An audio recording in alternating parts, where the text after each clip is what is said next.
The question on everyone's mind after watching Arcane Season 2 is Jinx still alive or dead? And it's not a bad question. Here are 3 reasons and moments why I think not only is she alive, but a very different character than what we've come to know. 1.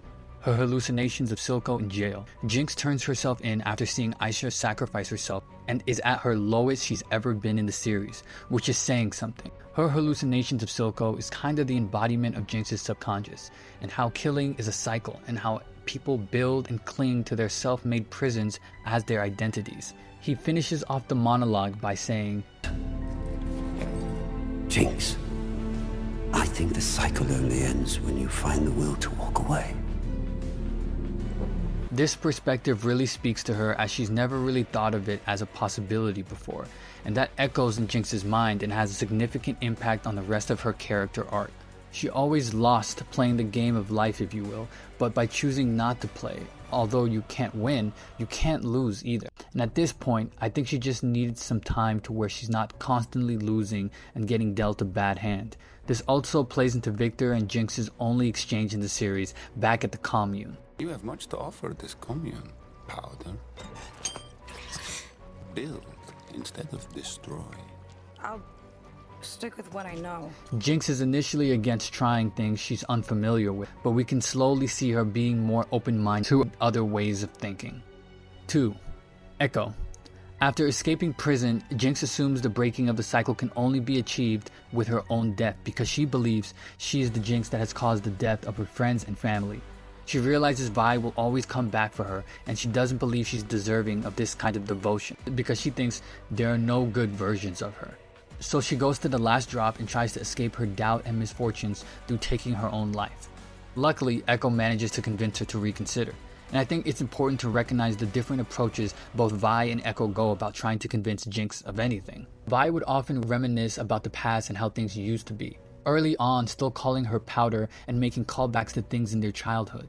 And for Jinx, this just sounds like a repeat of everything she's already been through before. She even refers to saying, I'm done running in circles. And this is why most of Vi's attempts to reach Jinx fail, because she's a different person. She's haunted by her past and doesn't want to go back. Sure, they had good times during their childhood, but they dwarf in comparison to all the bad times.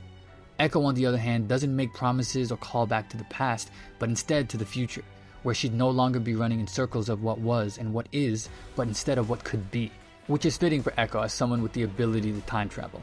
Arcane has both a song as well as a theme of what could have been, but what Jinx needed to hear this whole time was hope of what could be instead. And that's what made the difference in reaching and convincing her not to give up and take her own life. Building something new for someone worth it. I think the someone Echo is referring to here is a better version of Jinx, something new, not Powder, which she shows in Season 1 is dead by sitting in the chair that says Jinx, or even Jinx when she says to Aisha in Season 2, Jinx is dead, something different. Her name doesn't have to change again for her to become a better version. It's all about her actions and how she views herself that will define her.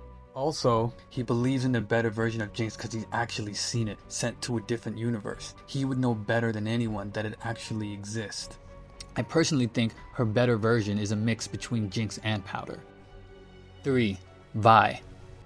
In the very last battle, Echo crashes Jinx's airship to the Piltover Hexgate Tower to save Vi from the new bandit.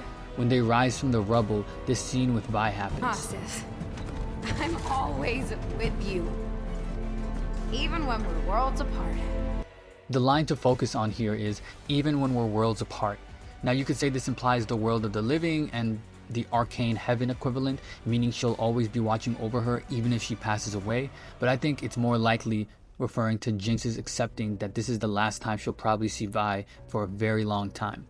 And even though they'll be separated and be far apart, she'll always be with her in each other's hearts. And I think Vi picks up on this when she stares directly at Jinx right after saying it. I think she also picks up on Jinx's voice when saying this. She doesn't seem super innocent like Powder or super demented like Jinx, but something in the middle, like she's finally found her balance.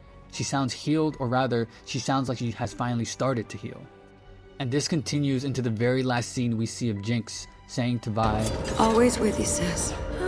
This was significant because Jinx was able to say goodbye indirectly to the person who meant the most to her without Vi getting a chance to stop her. She also doesn't have to worry about anyone coming after her because in truth, they don't really know for sure if she's alive or dead. Well, everyone outside of maybe Kate and Vi. Lastly, this quote is repeated multiple times throughout Act 3 of Season 2, but I think it embodies Jinx's final choice and the hard but difficult decision she makes to leave everything and everyone she knows behind for a chance to leap a step forward. And that's why I'm confident that the next time we see her, things will be different, for the better. The opposite of a jinx is often referred to as a blessing, good luck, or charm, something or someone that brings positive outcomes or fortune instead of bad luck. Like and subscribe for more arcane content, and join the Discord for more arcane discussions, theories, and more.